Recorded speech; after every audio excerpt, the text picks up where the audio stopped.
Kannada big బాస్లోన immunity బ్యాచ్కు nominated బ్యాచ్కు మధ్య జరుగుతున్న టాస్కులు రచ్చ రంబోలగా మారిపోతూ ఉన్నాయి. కారణం ఏంటంటే బిగ్ బాస్ పెట్టిన ట్విస్టు చాలా అద్భుతమైన ట్విస్ట్ పెట్టారు.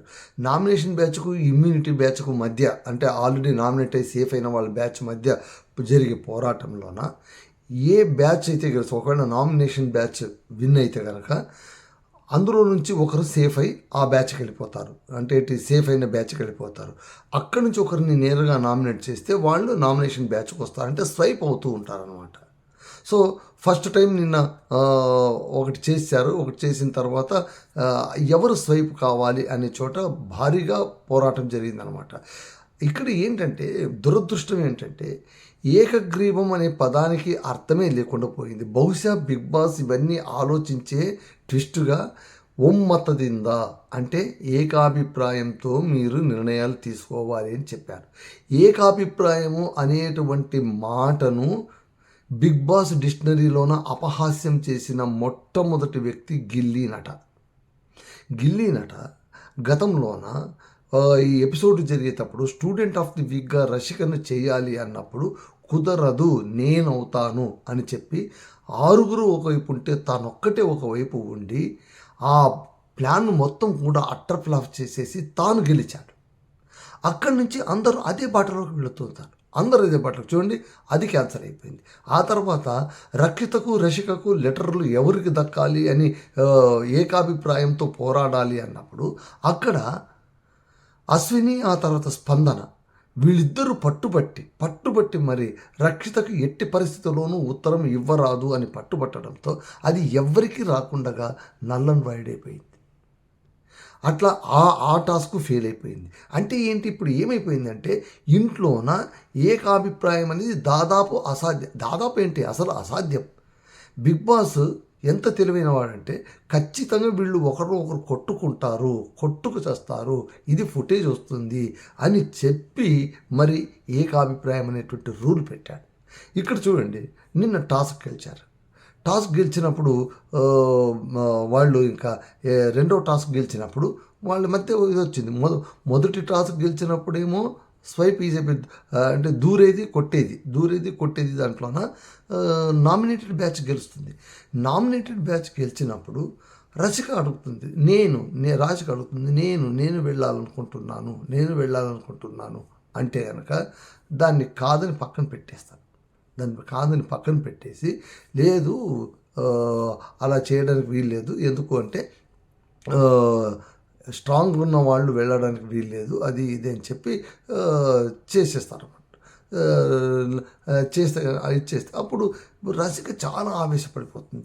అరే నేను ఇంతగా పోరాడాను, నేను కూడా నామినేషన్లో ఉన్నాను, ప్రతి సందర్భంలో నాకంటూ ఒక్క అప్లాస్ కూడా దొరకలేదు, నాకు ఒక్క ఛాన్స్ మీరు ఇవ్వచ్చు కదా అంటే ఇవ్వరన్నమాట. ఆ ఛాన్స్ ఇవ్వకపోతే ఏమైపోతుంది, చివరికి సుధీర్ వేడుకుంటాడు. ఇక్కడ సుధీర్ చూడండి, సరే లాస్ట్ వీక్ నామినేషన్ దాకా వెళ్ళి వచ్చాడు, తన పవర్ను వాడేసుకున్నాడు. అతనేమేమి అక్కడ కష్టపడి ప్రజల ఓట్లతో ఆయన గెలవలేదు.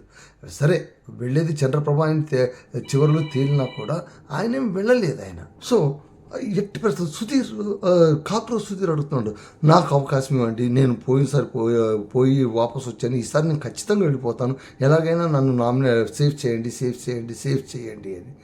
ఇది ఎంత అన్యాయం అంటే తను ఏమీ ఆడలేదు, అక్కడ తను పెద్దగా పోరాడలేదు.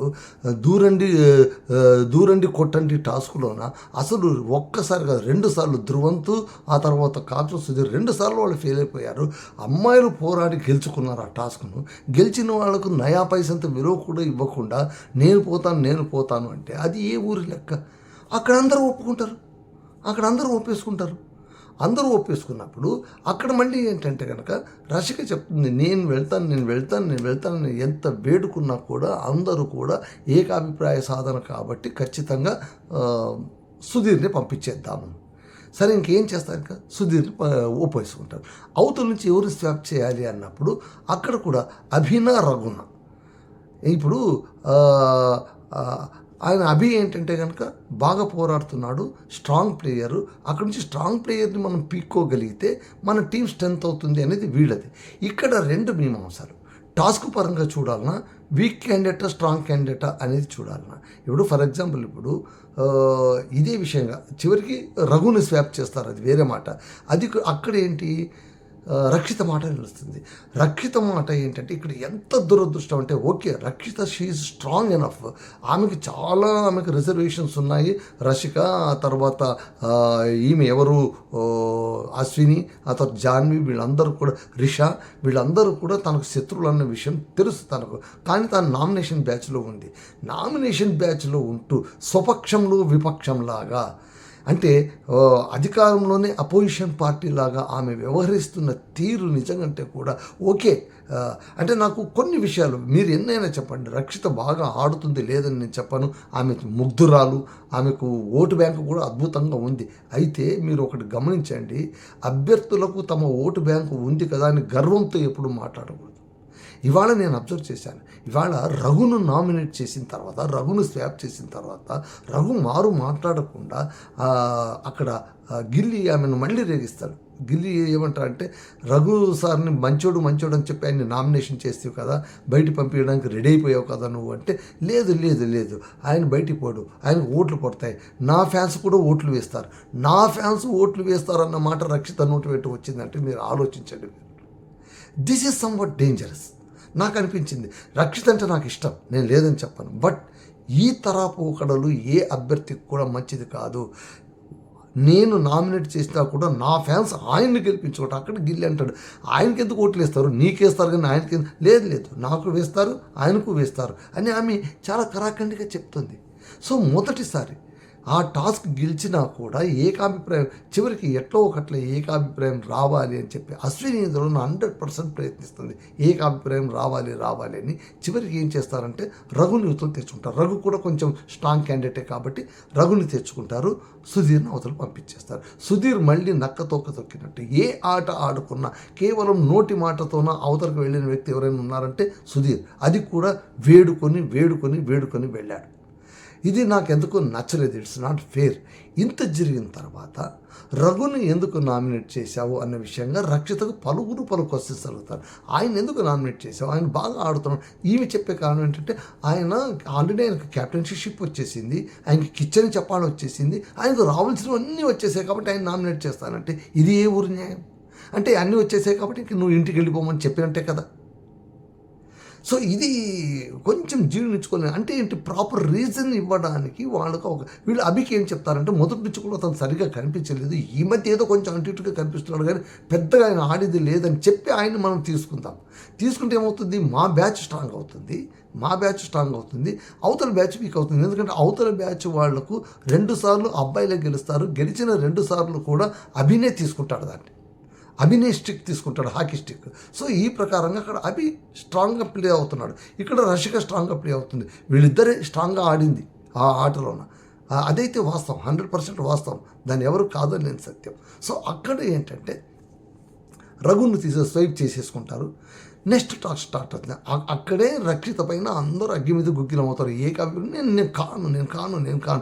ఇక్కడ ఏంటంటే ఆమె ఏకాభిప్రాయం కావడానికి గిల్లి వదలట్లేదు, గిల్లి బయట నుంచి ఆమె కీచి ఆడిస్తున్నాడా అనే లెక్కలో తయారైపోయింది. నిజంగా ఆయన చూసి ఈమె మాట్లాడుతుంది. ఇంకా దారుణం, బయట గిల్లిని చూసి ఆయన మొహం చూసి ఈమె మాట్లాడుతుంది. అది కాదు కదా మనం చేయాల్సింది. నీ ఆట నువ్వు ఆడాలి, నీ ఇండివిజువాలిటీ నీకు ఉండాలి, అంతేగాని అవతల మ్యాచ్లో గిల్లి చెప్పాడు, స్పందన చెప్పింది, వాళ్ళందరూ చెప్తున్నారు రక్షిత చూడరు, గిల్లి అంటాడు మా పులి ఉంది అక్కడ, మా పులి ఏకాభిప్రాయం చేయదంతే. వాళ్ళకి కావాల్సింది ఏంటి, యువతల వాళ్ళు ఏకాభిప్రాయం రాకపోవడమే వాళ్ళ మైండ్ గేమ్. వీళ్ళేంటి, ఇంత కష్టపడి ఇంత ప్రయాసపడి గేమ్ గెలుచుకున్నా కూడా ఏకాభిప్రాయం రాలేకపోతారు. ఇక్కడ రషికకు తీవ్రమైనటువంటి నిరాశ కలుగుతుంది. ఓకే, కాకపోతే సుధీర్ అవతల వెళ్ళిపోతాడు, ఆయన అదృష్టం బాగుంది, ఆయన సేఫ్ అయిపోయాడు, అవతల అయిపోతాడు, యువతల వీళ్ళు వచ్చేస్తారు.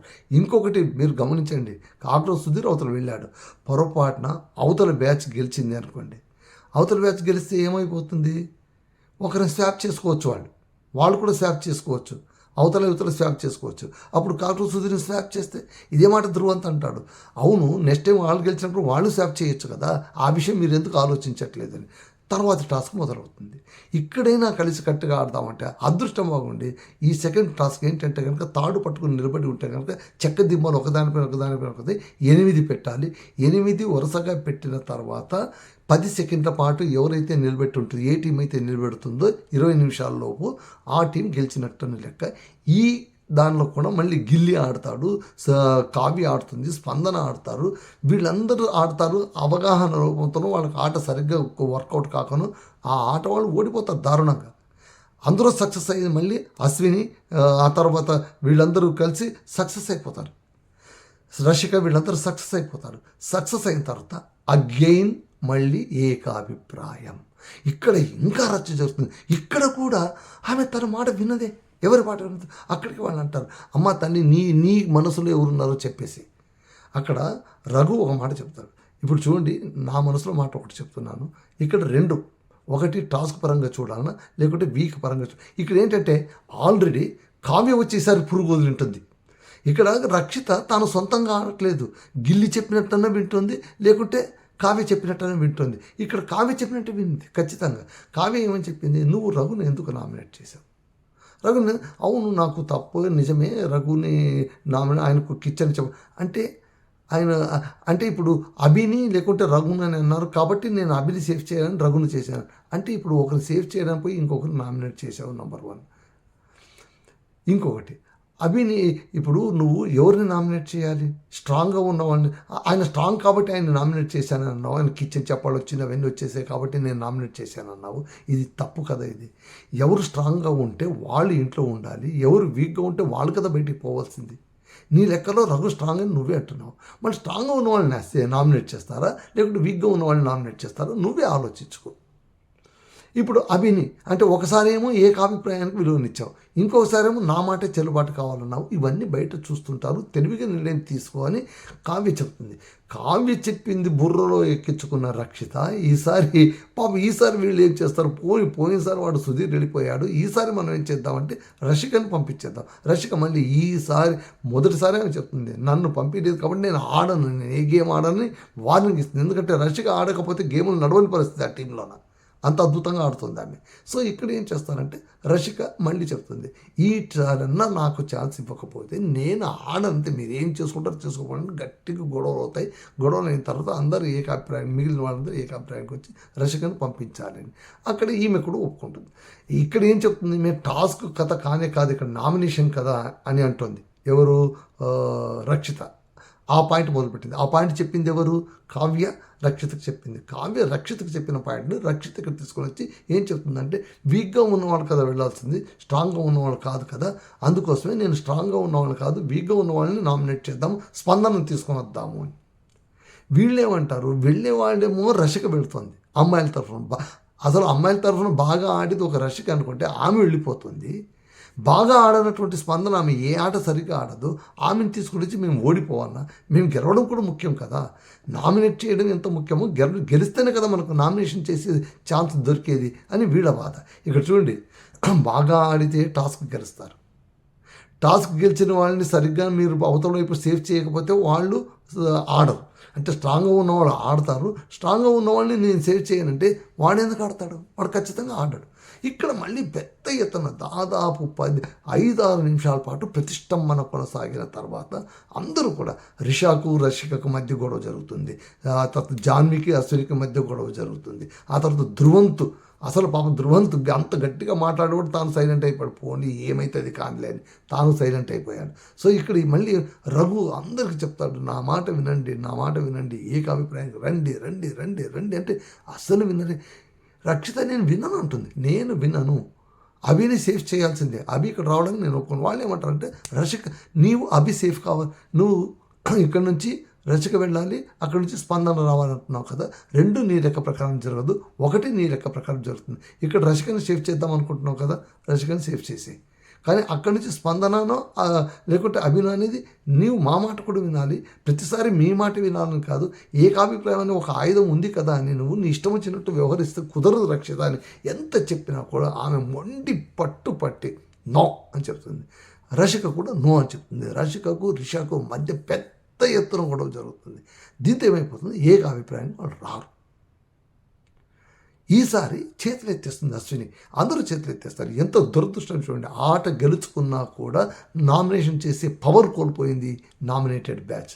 ఇది ఎంత కీలకం మనకు. బిగ్ బాస్ అక్కడికి చెప్తారు, మీరు ఏకాభిప్రాయానికి రాకపోతే మీపైన తీవ్రమైన పరిణామాలు ఉంటాయి, గుర్తుంచుకోండి అని చెప్పినా కూడా బిగ్ బాస్ మాటను తుంగలో తొక్కేసి వాళ్ళందరూ కూడా మూకుమ్మడిగా ఒకరిపైన ఒకరు కొట్లాడుకుంటూ ఆరోపించుకుంటూ టైంపాస్ చేసేసారు. అక్కడ అశ్విని అనౌన్స్ చేస్తుంది, సారీ బిగ్ బాస్, ఈసారి మేము ఏకాభిప్రాయానికి రాలేకపోయాం, మమ్మల్ని క్షమించండి. అప్పుడు బిగ్ బాస్ చెప్తాడు, ఇంత కష్టపడి ఇంత శ్రమపడి వాళ్ళపైన పోరాడి టాస్క్ గెలిచి మీరేం సాధించారు? ఇంత మీరు నిరర్థకంగా ఆలోచిస్తారా? ఇంత దురదృష్టంగా మీరు ఆలోచిస్తారా? మీ కర్మ ఇది.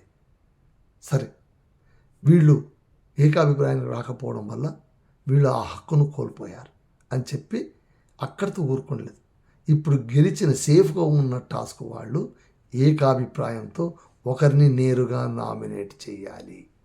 ఇప్పుడు అసలు కథ మొదలవుతుంది. ఇప్పుడు ఆ సేఫ్ అయినటువంటి బ్యాచ్ వాళ్ళ మధ్య ఏకాభిప్రాయం ఉంటుందా ఉండదా అనేది చూడాలి. మొత్తం మీద నాకు ఈ 3 టాస్కులు మొదటి నుంచి చూస్తుంటే ఈ సీజన్, ప్రతి సీజన్లో కూడా ఏకాభిప్రాయం అనేది కష్టసాధ్యంగానే ఉంటుంది. ఎందుకంటే భిన్నాభిప్రాయాలే వస్తాయి. ఎంతైనా కొట్లాడుకుని చివరికి ఒక చోట కంక్లూషన్లోనే ఏకాభిప్రాయానికి వస్తారు. కానీ ఇక్కడ మాత్రం ఏకాభిప్రాయం అనేది బ్రహ్మ పదార్థం అయ్యింది. కాబట్టి బిగ్ బాస్ మీరు ఒమ్మతదిందా ఏకాభిప్రాయంతో అన్నారంటే ఆ టాస్క్ చెడిపోతుందని అర్థం. రాసి పెట్టుకోండి. సో ఇది ఈరోజు దాకా జరిగిన ఎపిసోడ్. రేపటి ఎపిసోడ్తో మళ్ళీ కలుసుకుంటాను. అంతవరకు సెలవు. Ramadurga Mastan signing off.